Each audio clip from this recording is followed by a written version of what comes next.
WhyGuru, WhyGuru, WhyGuru, WhyGuru, WhyGuru, WhyGuru, WhyGuru, WhyGuru. Now what happens, I'm going to go through a little bit of a violent response from the Sikhs to this, yeah? What did the Sikhs do? Only in response to 84. Not what happened after 84, but just to that. These two up here, these pyare, the Shaheed Bhai Harjinder Singh Jinda and Bhai Sukhdev Singh Sukha. They were part of the KCF, Khalistan Commander Force. They saw what was happening, they were very annoyed, and they basically made a list of all those people that needed to go, yeah, who deserved to get justice for 84.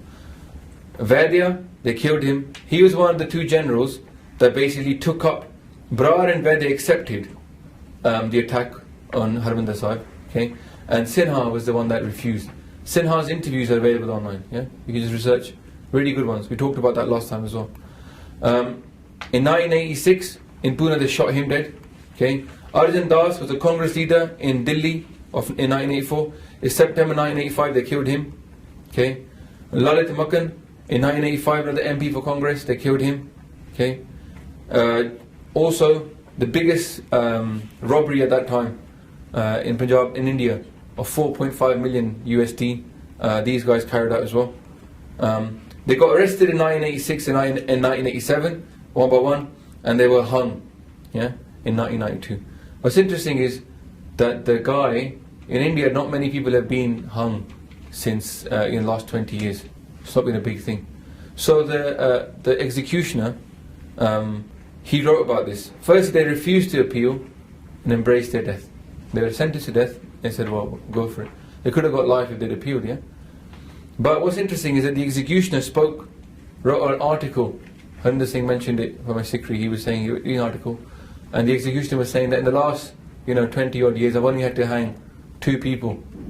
Yeah, but I had about 12 people. Most of them went really crying and scared, but 2 of them went really happy, shouting Jakare, giving out laddu. And he's talking about Sukha and Jinda. Okay. Now the public letters of these 2 Singhs are available, okay, because they published their letters. They're translated into English as well. So if you want to read those, they're very inspiring. You can see their thoughts. They're facing death, and they're still writing what they think about. Very inspiring, and they talk about the hangman's noose is like the the wedding garland around their neck. They're going to go meet their beloved. No fear in these 2 guys. What happens in Punjab then with the Sikhs after that? So obviously Harmandir Sahib has been attacked. The Sikhs have been killed all over India. So what happens in Punjab is people say, you know what, Sanjay Nair Singh ji said, right? Once they step into Harmandir Sahib, the foundations on a Khalistan has been set. And they always had been reminding the whole of India, look what we've done for you since 1947. Yeah? Independence movement, Sikhs giving sacrifices. Yeah? And they've been very fed up from all of this. ASYF, AISSF, All India Sikh Students Federation, Sikh Youth Federation, so there's a Y missing there. They had been very active now for people to get the political facts. Okay? And since June 1984, things, obviously they decided, right, we can't work with India anymore. These people are not going to listen. So, this picture here is of what happens in 1986, okay, in in Vaisakhi time, outside Harmandir Sahib, Akal Takht Sahib, there's a massive congregation of people. If you look on YouTube, you can watch the video. Just type in 1986, Khalistan, Akal Takht Sahib, yeah, Sarabad Khalsa. And it's just you just can't see the ground. Yeah? There are people everywhere, all over Akal Takht Sahib. You can't even see the building, to be honest. There's only people sitting around it. Yeah?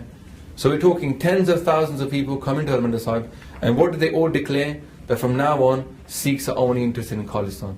They're not interested in any kind of working with the government. Okay? That was in April 1986. Now what happens from then on is, obviously there were people already getting training from Pakistan, but now you get loads of Sikh groups, yeah, who are separatists, and they are getting arms and training from Pakistan. Okay? There was a lot of self-directed action. People, 1 or 2 people in a little area doing stuff. So we're not talking like 15, 20, 30. Maybe just a few people decide, right, we're going to go and do this. Okay? But there was also lots of militia. So in a village, or 2 or 3 villages, or in a little area, people get together, make a little group, yeah. So loads of little groups, okay, and they would go and try and get some training, get some weapons if they had to get some money from somehow, and then do what they could, okay. Bear in mind, repression is taking place at the same time, so they've got plenty of targets for them, because there's people that are repressing Sikhs. There's police, there's government officials, there's media people, yeah. The problem was there was basically too many small jathas, yeah. It wasn't that organised. Okay? So you got the KLF, Liberation Army, Commando Force, okay.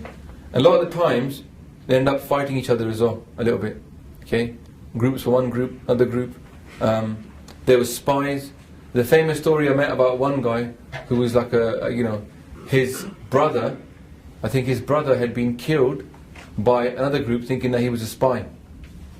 And they actually met the leader of that group. He didn't hold anything against him. Yeah, it was interesting. They talk about his character. He realised that they were all working for the same cause, but because in this cause everything was so murky, no one knew what was what. The mistakes were going to be made. Okay, and no point in getting into ego. But there were people that had the right sortini, but unfortunately, not those guys with the right sortini, the right thought. They actually got killed off. Yeah. So what ended up happening is that you got a lot of people who were just kind of in it, because they got politicised, but not necessarily in it because they were in there for Sikhi or the spiritual angle. Very hard to organise, obviously, given all the spies and the kind of police presence. Now, people ask about women. Were women involved? Yes, women were involved in the Khalistan movement. Okay, talking the armed Khalistan movement. Okay, not the political side. However, all the groups had one rule: only married women were allowed to be part of it. So if the Bibi wanted to get involved, then they would say, right, you have to pick a Singh from Jatha and get married. Yeah, and that way no one could cast fingers upon them, because that was the other thing. It's still a Punjabi community. No one can point fingers and say, what is this one girl who's unmarried hanging around with these 10, 15 men? Yeah, so they were always married. And obviously a lot of the time they were doing stuff like on the food and the transportation of material, of guns, yeah, spying. So they were maybe not taking up, but there were women that took on the other side as well, of actually armed action, yeah, firing guns and stuff. Because obviously a rifle is still a rifle, getting picked up by somebody. It's not, you don't have to pick up swords and chop people up. I met a Bibi once who'd been involved in the struggle. There's an interesting story she told me, that she'd basically gone into this group, and she's quite a Jardikala Bibi she was, and she's like, Amritari, she wants to join. I said to her, you got to marry one of the things. She's like, I'm not interested in marriage, I come here to do shahidi and fight for the Panth. And they were like, she couldn't get married anyway, it's just the way. And then she's like, okay, so if I'm going to get married, then I want to get married to who she saw was the most Jardikala Singh amongst that group. Yeah, because she goes, if I'm going to have kids, then I want them to be born from him. It's a bit like, when people, in those days people do think the guy leads to the, Jardikala. So she goes for the leader, she goes, I'll marry him. Now the problem with the leader, he's already married to another Bibi who did the same thing. She picked him. And he's like, I'm already married, you can't pick me. She's like, well, I don't want to marry any of these though. So then he's like, well, you can't marry me. She's like, why can't I? She's, I want to marry you because I like you. Yeah. So then he's like, yeah, speak to my wife. So then this wife is like, well, I only married him for the same reason, for the cause. And so they both end up marrying this guy. She marries him as well. And then they had kids, both of them. And he was Shaheed, and the two wives actually brought up the kids together. So there were two mothers for all those kids. So it wasn't like we think nowadays, yeah? It was like, needs must. Whatever had to be done, got done. And people were very unsqueamish about, giving their life for the Panth. Yeah? And those Bibi, I don't know if they're still alive, but they were alive about 9 years ago.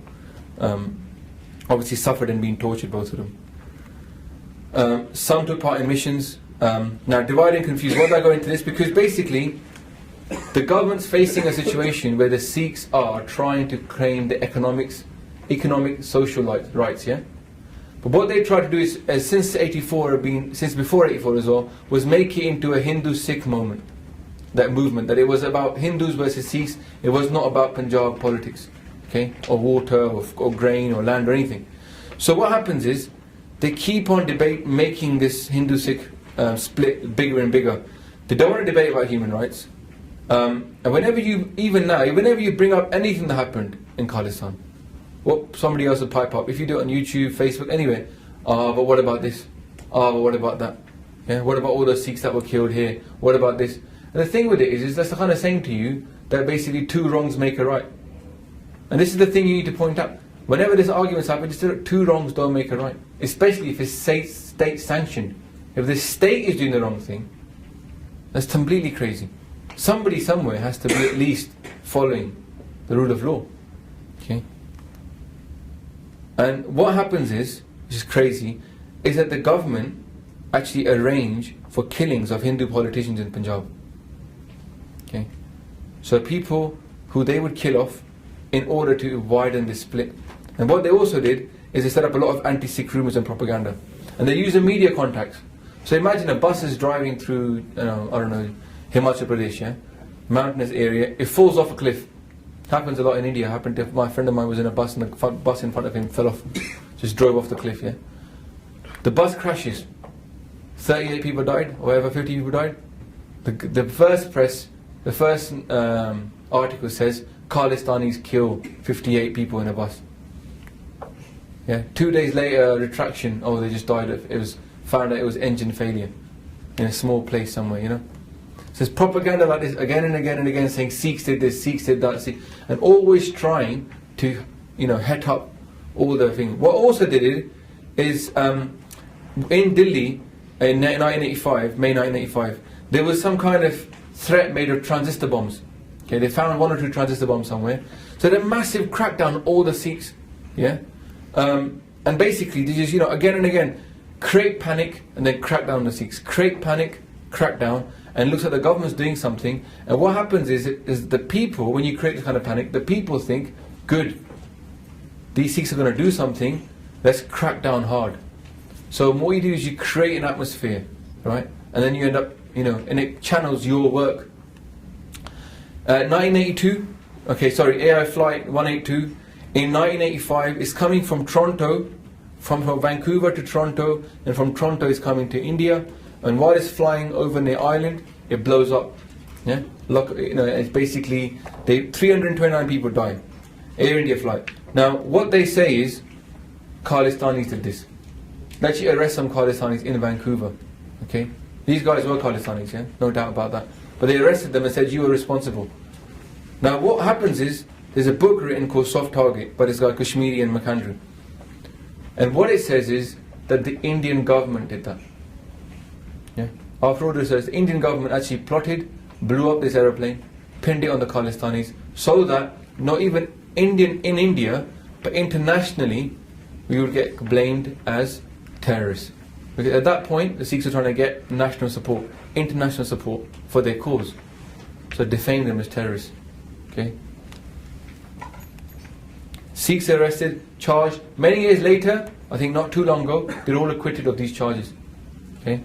The guy, one of the main guys who was being prosecuted for this, he's now one of the biggest guys in Vancouver, set up the Sikh schools. Okay. And he got a massive compensation payment from the government for what they did to him for years, What the other thing it is called black cats, or they just call cats in India, but they're called black cats. What that means is,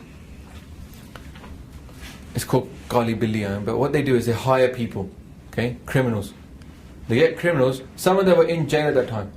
They said, right, you can come out of jail, but what you got to do, you got to grow your beard, got to put on damala, you can go around doing anything you want. You can rape, kill, make sure, if you're going to do it, you kill Hindus. Get on the bus, kill a few Hindus, okay, carry on doing your own business, we'll pay you for it.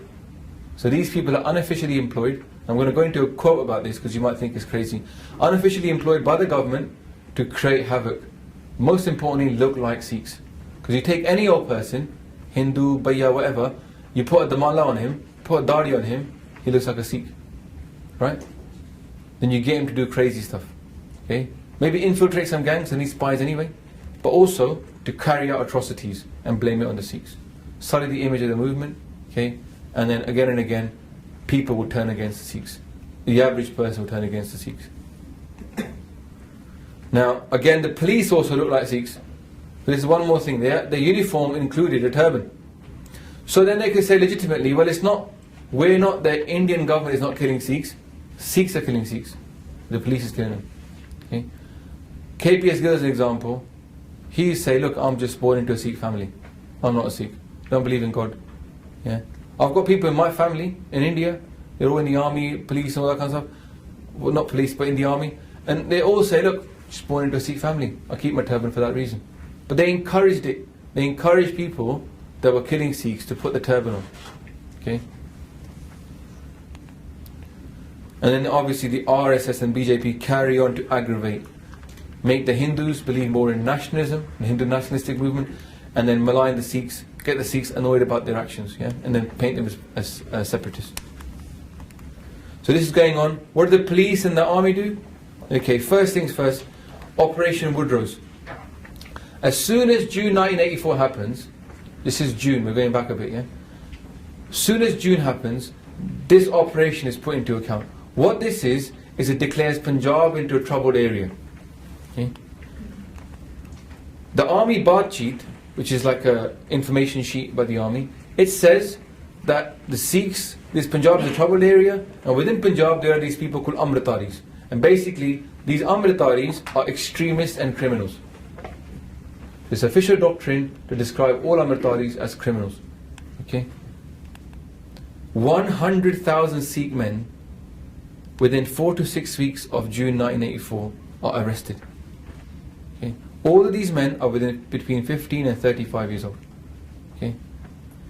Straight. So we're talking from June, so early June it happened, up until the middle of July. They just go through all the villages and arrest 100,000 youth. Most of these guys are tortured, many of them are killed. Family members, women, tortured. They basically launched a war in Punjab, but we never heard about it outside because there was a media blackout. It just happened straight after. Okay? People in India are reacting to Harmandir Sahib, what happened. In Punjab, there's a war going on. The next thing, Operation Black Thunder on Darbar Sahib, they went in again in 1986. Arrested about 300 people from inside Darbar Sahib. Okay? Again, peaceful protesters. Okay? These guys go in. In 1988, again they go in. So what I'm trying to say is Harmandir Sahib was not this place that got only invaded once. In fact, in the 50s also they went in. Not 1950s, yeah? Twice after Harmandir Sahib, in June 84, they go in again to Punjab. Punjab becomes like you might just call it a civil war going on in Punjab. Yeah? It's no longer a normal place to live. Okay? KPS Gill is in charge this time in 1988 when they go in. Much less force, and the media do end up covering it. Okay? So what I'm trying to paint is a picture that loads of stuff happened after November 1984. We only seem to focus upon never forget 84. But this was a war that started afterwards, yeah?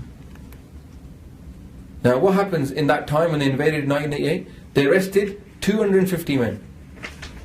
Every single one of those is acquitted of the charges, and every single one of them ends up dead.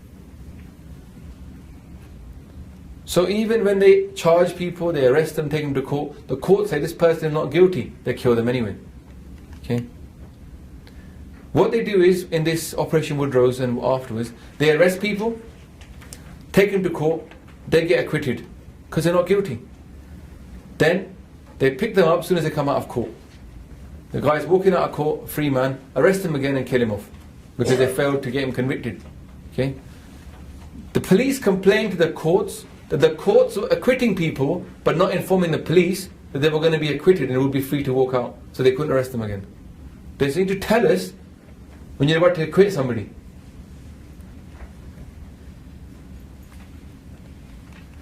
It's crazy. TADA is brought in. Terrorist and Disruptive Activities Prevention Act. This is a special act that gets enacted in 1985. It's only about Punjab. TADA is an act for the Sikhs. Okay? It didn't exist before and it was ruled illegal.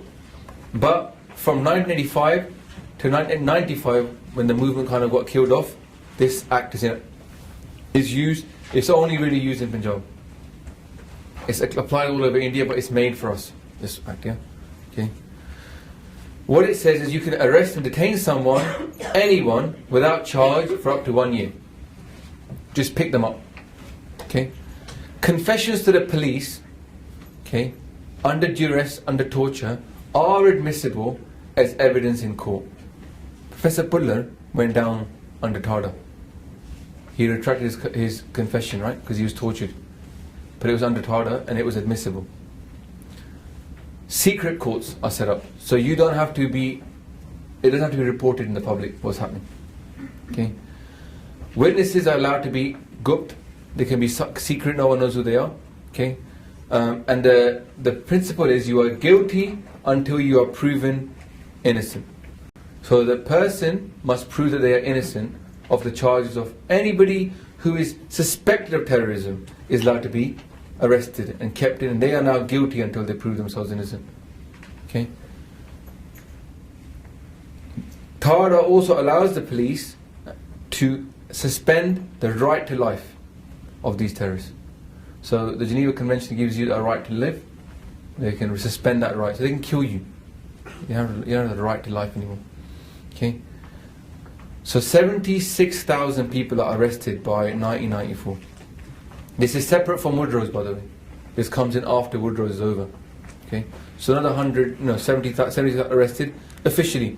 Only 35% of those people are brought to trial. Most of them just stay in jail. Okay? That 1 year thing doesn't finish. That 1 year, they keep you in for 1 year. They can keep you in for, they've had people sit for 20 odd years without charge. Under TADA.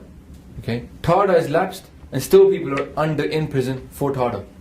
TADA is no longer allowed to be used because it's so crazy, this act, and yet people are still in there and they're not allowed to be released. This is what you saw recently with WhyGuru boxing protesting. People are in prison whose sentences have lapsed.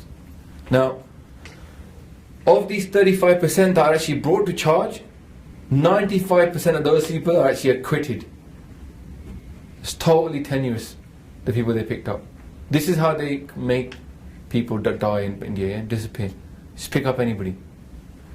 Now, out of them 5%, okay, who are not acquitted, 25% are dropped without charges. So also 5% are arrested, but 25% of those people that are arrested are then left to go without any charges.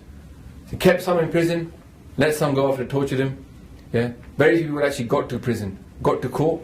Very few people actually convicted. And this is the memorandum from 1993 Punjab Civil Ministry Registry. They sent a memorandum to the government of Punjab. What does he say? If we add up the figures of the last few years, the number of innocent people killed will run into the lakhs. A lakh is 100,000 people. This is a government person, right? Another government person saying we've killed hundreds of thousands of people, innocent people. It's not saying the amount of people that were guilty. Okay? So add up Woodrow's, add up the other operations, add up TADA, and lakhs of people have been killed in Punjab. And this is not some like me standing up here telling you. Yeah, this is this guy, Punjab Civil Registry. And also they use TADA to get money of the Sikhs. Because obviously, if you've got all this power, with power comes corruption.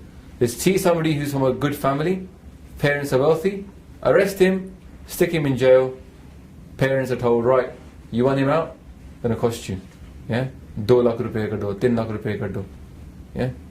And they then use it. People say to the police, I'll give 50,000, arrest this kid, and then I'll put pressure on the family, and unless you let him out, you know, whatever deals. People are just using it for whatever they want. It's just a crazy law. And they set up detention camps for TADA all over Punjab to arrest people and keep them in prison. Okay, let's talk about these two guys, KPS Gill and Sumedh Singh Saini. Okay. So Kanwarpal Singh, from a Sikh family, he was a DGP, Director General of the Police in Assam. He made his name in Assam. Assam is a place where there's a lot of separatists, Naga separatists, yeah? It's in the top right hand side near Burma of India, yeah? And in Punjab, in Assam, there were massive human rights violations committed under KPS Gill. So he learned how to suppress people, yeah? Rapes, the women from Assam were walking up, they made famous photos of them standing outside the army barracks, yeah? Totally naked, protesting against how much they were being raped by the police and the army. Yeah? All under KPS Gill. He was actually charged with kicking to death somebody in a protest. This guy is a murderer, before he even gets to Punjab. Okay? He's been charged of rape of a Muslim lady in Kashmir as well. Okay? He's accused of that. He gets brought into Punjab straight after the militancy thing starts. They pick him and go, he's the man. They bring him in, okay, after 1984, DGP of Punjab he's called. And his mission, destroy the Sikh freedom fighters. And he's there until 1995 when he retires. He's responsible for killing thousands of Sikhs in false encounters. So basically, they have three things that they do when they kill the Sikhs off. They either arrest them and they say that these guys are what a false encounter is this? You arrest somebody, you beat them up, torture them, and they break their legs or whatever. Then take them out to a field, lie them down there with a gun in their hand, shoot them, okay, and say this guy was found firing against the police. So it's an encounter. So, you know, in the firing line, there was a battle. He fired upon us, we fired upon them, we killed him. They don't note the fact the guy was bruised, battered, had 2 broken legs. That's not recorded. So it's called false encounters.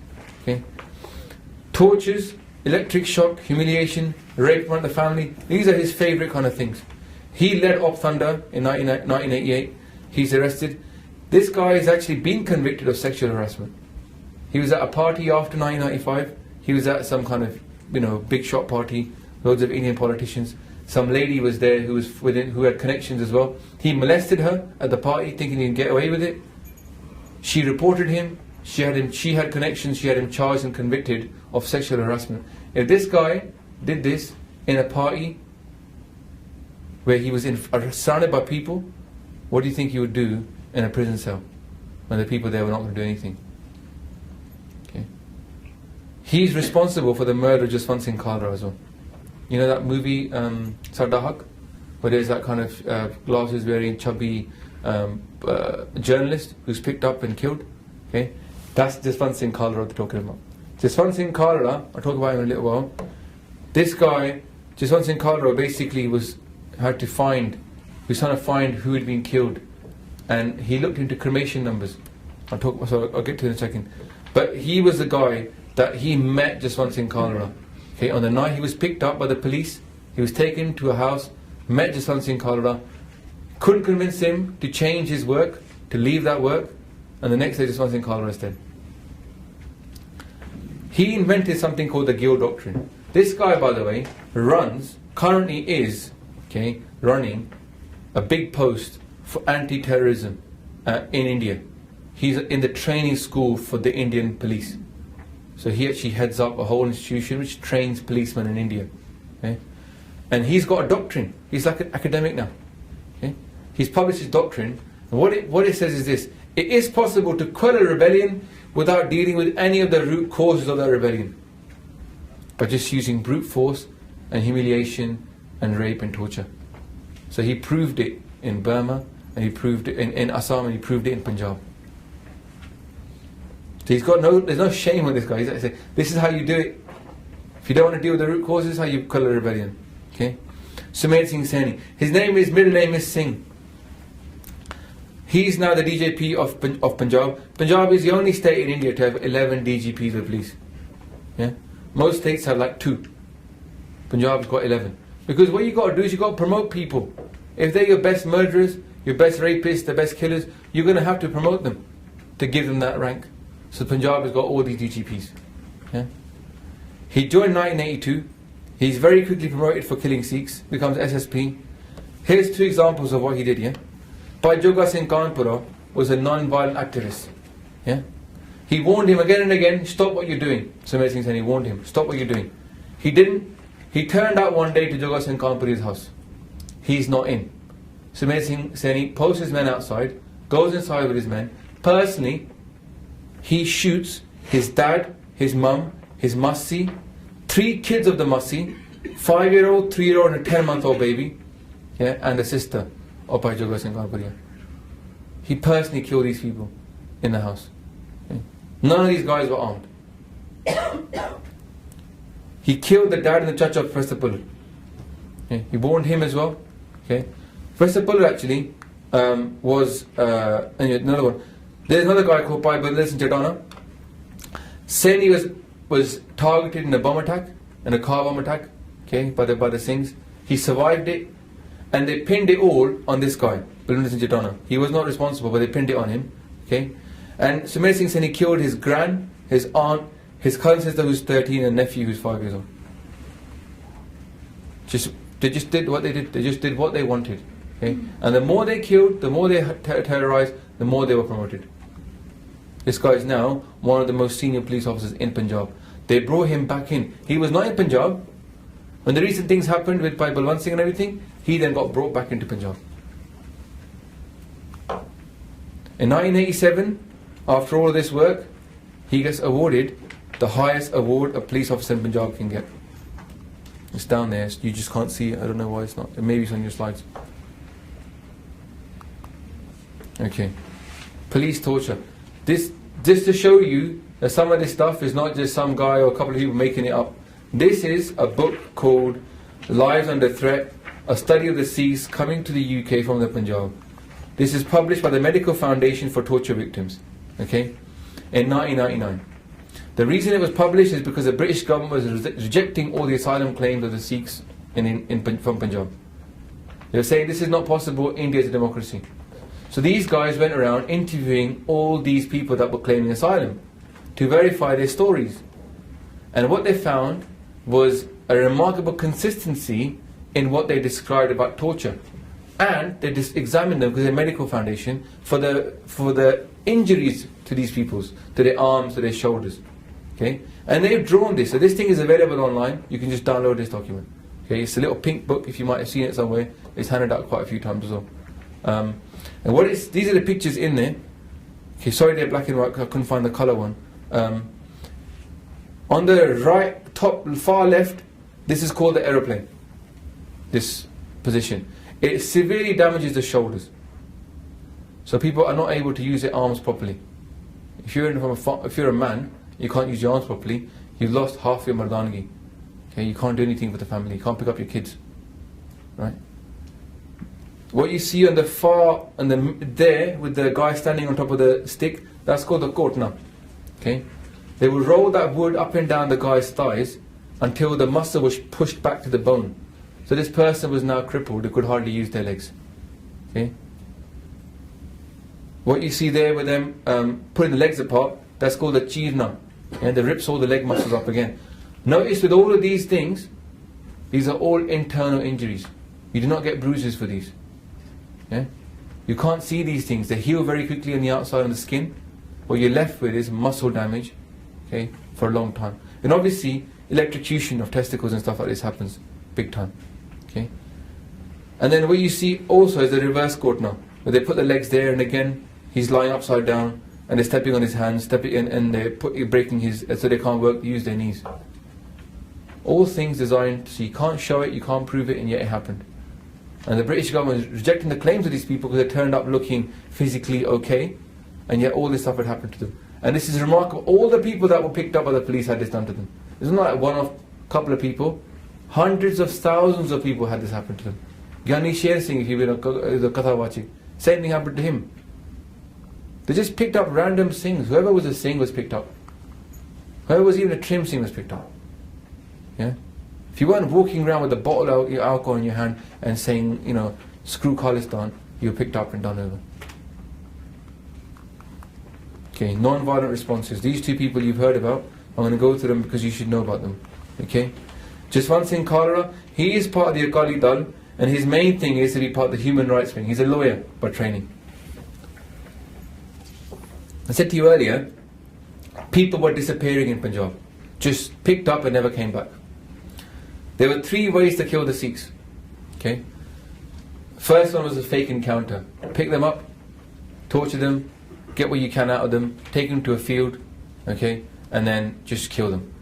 Saves an encounter.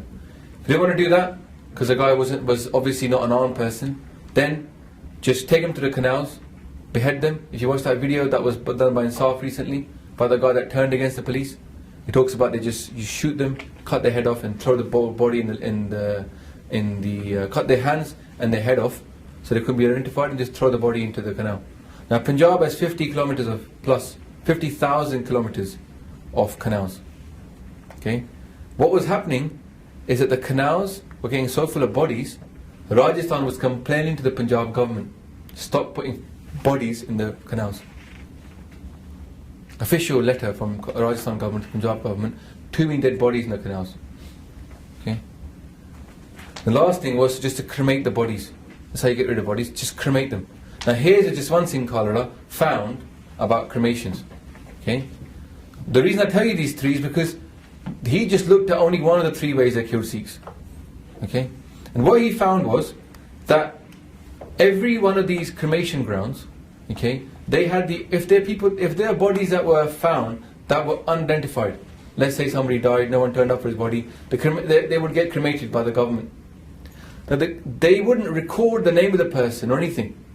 They weren't allowed to record that. But one thing they ended up recording all these cremation grounds is the amount of wood they had to order for the bodies that they were burning. So he goes to these places, finds out about these places that people were being just cremated. Police were bringing loads of people in, dumping them, say cremate these lot. And they had to order wood for that.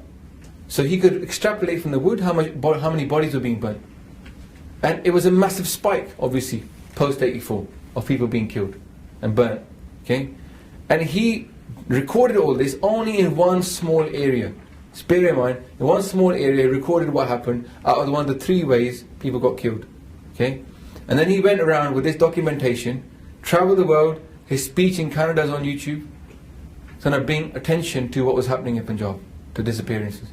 People kept threatening him all the time, saying to him, look, you are going to get killed by the police for doing this. Leave it. What, you're playing with fire. Even if you found some proof, and that's dangerous, but they're going to kill you. And the video speech is on YouTube in Punjabi is very nice, it's actually subtitled. And what he says is, look, there was a time once when the sun went down and there was all darkness. And from somewhere, a little light lit up. And everybody said to the light, what are you doing? You can't do anything, the sun is gone, you can't do anything. Tera kuch nahi banna. And the light said, I'm only doing what I can, which is to spread the light around me. Yeah? And then he goes, with that one light, thousands of other lights got inspired. And soon there was a lot of light everywhere. So he was trying to be that Nikki Jihi Jod, he calls it. Nikki Jihi Diva. So watch that speech, really inspiring speech. What happens to him is what we know. Yeah? He comes back to Punjab, he's warned many times. KPS Gill made an official threat to him. This is documented in the papers. He said, just one thing, Kara, if you go looking for those thousands of people that have disappeared now, you can add one more name to that list. Your own. And Ranjit Singh Sandhu abducts him. Just one thing, Kara. Gill met him. He's taken to the house of Sandhu. Okay, and he's dead. Never found again. CBI said that in Amritsar, they found 3,000 families with 1 or more members missing.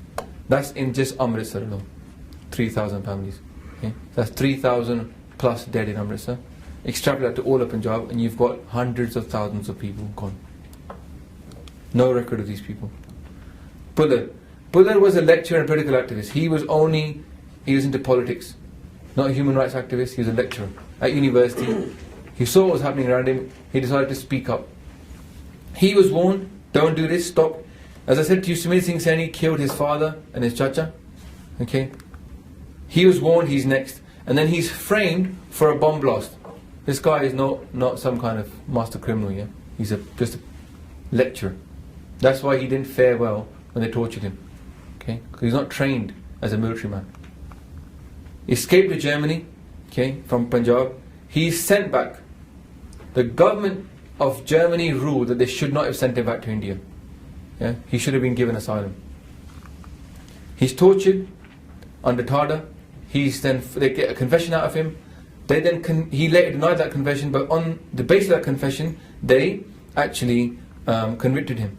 Now what's interesting about this conviction, it was a bomb blast on a train. Okay? Train bomb blast. They got, I don't know, train or car. But they got 133 witnesses from the government against this guy. Not one single witness out of the 133 identified him. So what is the evidence? There's not a shred of evidence against this guy. Apart from his confession, which was tortured out of him. You get it? Now out of the 3 people that did this guy, the 3 judges, the top judge, the presiding judge, said that he can't be guilty. The presiding judge says no, he's not guilty and refuses to convict this guy. The other 2 judges convict him. And what do they say? They say it would not be a good example, okay, to not convict somebody just because the evidence doesn't match up.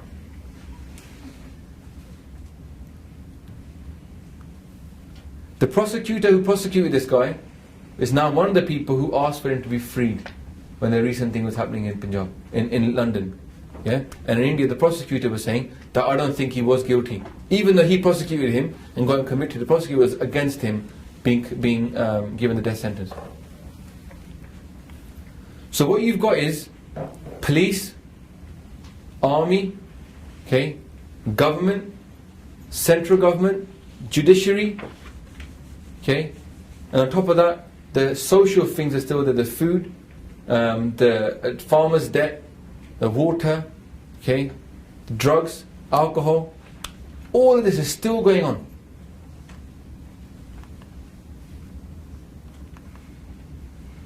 What are some other groups? To the general movement we talked about a little bit, a quick couple of responses that you've heard about, these two things here. By Balwant Singh Rajwana, just an example, okay, he is actually a police officer. So he sees what's happening with the police. Okay? His father is shot dead by the police. One of his closest friends was Harpreet Singh Goldie. His best friend's sister, that's Harpreet Singh Goldie's sister, was gang raped and killed by the police under KPS kill. He cannot handle anymore. He's fed up with this kind of stuff. Okay, he decides, right, he's going to do something. Where was it coming from? He's a police officer, right? He knows where the orders are stemming from. He can know more than most of us where does it all come from. And he traces it back to Balwant Singh, the chief minister. That he is the person that needs to be killed off. Okay? If you watch that movie Sada Haq, that guy who's shaking hands with KPS Gill and saying, go ahead, do it. Okay? That's Balwant Singh, chief minister. He decides, Balwant Singh says to him, do whatever you want. Whatever you want. Doesn't matter, just do it. Bring this Khalistan movement to an end. Okay? Now what happens is that this is what he used to look like, by the way, when it happened. Okay, so you look like a normal police officer, you see him with mucha and that. That's exactly what he looked like. Now he looks like what we know him as now. But don't forget, Sukha and Jinda, the picture I showed you of them hugging, they had Dari, Pagana, when they did all these actions, they were Munni. Okay? We might be sort of biased towards people that look like Mr. Singh on the right, but when they did their work that we praise them for, they looked like the guy on the left. Okay? Dilawar Singh and Balwant Singh, they're both police officers, right? And they both agree to do this. And Dilawar Singh wins the toss to be the guy with who's going to actually blow up. And Balwant Singh ji, he is then the backup. So he's also wearing a vest, but he's only going to blow you the backup guy. Okay? So you see in the movie, you know kind of roughly what happens, but basically they get together and they kill Balwant Singh, chief minister. Now what's interesting about him is that he admits it and never once asks for clemency. Never once. He does not appeal against anything. He doesn't even speak up about anything. He just says, this is what I did. I did it because of these reasons. Yeah? He says, if the state is unjust, why should I ask the state for clemency, for justice? Why ask justice for some people who are unjust? Yeah? You're not going to get it. Jagtar Singh Hawara, again, Babbar Khalsa, he's involved in killing Byanta as well. Okay, that's what we called him. But in 2004, interestingly, he escapes from a maximum security prison. Okay, I don't know if you could print it out the rest of the slide there, but basically, famous escape that he took part in is some of the movie isn't exactly right. Okay, but you can kind of see that from the Sardak movie if you've seen it. If you haven't seen it, you can probably watch it online or something, or buy the DVD. What I would say is that Jagtar Singh Hawara, he was somebody who actually involved in the movement properly. These two guys came in, their main mission was to kill Balwant Singh. Okay? Jagtar Singh Hawara was already in the movement, okay? And he actually wants to go back to the movement. Yeah, Balwant Singh Rajwana is happy to be Shaheed. He doesn't care about any of that stuff. He's done his job, he's happy. Jagtar Singh Hawara actually wants to go back. So he's actually involved in the legal process. Now, it's not for us to be here judging him or anybody really, because we weren't part of the situation. The point is that there's two sides of every story, okay? Both chaddi class things. You might have seen a photo of this guy, a video of him slapping this guy. So he was being taken from prison to prison, and the Hindu Uttama people were saying that they were offering, because no one wanted to be the hangman, yeah? And so there were people who were offering to be his hangman. And there was this famous video of this guy saying, I will be the guy that hangs Hawara, I'm happy to do the job for the country. And they got this fatty guy to go up and offer to slap him, to slap Jagdar Singh Hawara on the way between two courthouses. And you see the video, it's great. The guy comes out of somewhere to go and slap him, Bicep just moves out of the way and whacks him one across his head. And it's a good one to watch on replay. Okay. Now the government, the point is that the police, like Byan Singh is the chief minister, he's the politician. So you might say the police are at fault, but the government is directing the police. Okay? And here's this guy Shikhar Gupta, right? Who does an investigation to who is to blame for Punjab's past, policing the politician. That's what he calls it. Writes it in 1996. Okay? He says it's easy to say now that the police operated by themselves, killing, looting, burning at will. But then who provided KPS Gill and a select band of the most trusted intelligence bureau aces with suitcases full of unaudited cash to buy militant loyalties, to build a whole army of cats, black cats, remember that people? Okay? Militants brought over and used to identify and exterminate others. Where did the money come from? It's always about following the money. Money is coming from the government. Okay? Like I said to you about Rajasthan government complained to Punjab government about the bodies. Byan Singh was responsible for that. Okay? Judicial process stole, political corruption. The system is pretty much led by the central. Okay? And it's directed now to destroy Sikhi. Okay? And just to add an extra kind of nail upon the coffin, yeah, on the Sikhs, what they were trying to do, they made an operation called Operation Shuddhikaran. This is another operation that was government policy. And what this was is, while you're killing and destroying the families, killing the men, rape the women as well. Yeah? And rape them so they get pregnant. And if the guy who's raping is a Hindu, then the kids will be Hindu, is what the idea was, to purify. Yeah? There's rape, but the official name given to it was Shuddhikaran. Yeah? And the other thing they used to do is make the men impotent. So not only were they trying to make the kids born of the police officers and rapists, but to make the men impotent so they couldn't have any kids. So designed to destroy the future of the Sikhs as well. Yeah. Now, you might say, oh well, a few people, probably hundreds of thousands of Sikhs became impotent. Okay? Because so many were arrested and released. So many died, but so many were released as well. Okay, post the freedom movement, what happens? So by 94, the movement is effectively dead. Okay? And there's peace. Now this is peace based upon the Gill doctrine. Yeah? We suppress a movement without dealing with the root causes. Okay? Water rights, were they dealt with? No. Water is still being diverted from Punjab. Punjab will be a desert. Yeah? 15 years what they give it, Punjab, to be a desert. Okay? Agricultural prices, not dealt with. Still held by the central. A separate state capital. No. Chandigarh is still a state capital. Okay? Investment into education? No. Whenever you look at the people that come from Punjab, they're uneducated people. Yeah? They come over here, they sleep under bridges, and they work on building sites. People from the rest of India come over here, they walk into the centre of the city, get a job as a developer, programmer. Yeah? Why is the Punjabis coming over with no education? Because there's no education in Punjab. You go there, teachers are absent, kids are teaching themselves. Okay, there's nothing going on there in education. I've been to Punjab, I tell you, just don't expect to be educated in Punjab if you're going to state schools.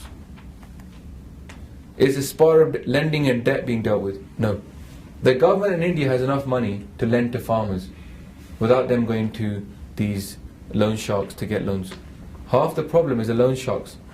If the government set up a bank, allowed it to lend to farmers at cheap rates, then these people would not be in a spiraling debt situation. No. What the government does instead is encourage migration of Punjabis out of Punjab. Okay? Give them visas, send them away to other countries, and encourage migration of other people into Punjab. Migrant labour force. So now the farms in Punjab are not being farmed by Punjabi farmers. They're farmed by Paye and stuff. And Bihar is an extremely poor state, so people are happy to get jobs there. Okay. So they killed the movement without dealing with any of the causes. Why? And this is the main reason. Why did 84 happen? Why did November 84 happen? Why did all the things happen after that? So Sikhs would understand who is now in charge. Stop being Sikhs. Go back to being average person in India. Okay? If you do that, let us rule the country, you'll be fine. Okay, we're going to have a little break now. Okay? And then we're going to go into what's happening currently in Punjab.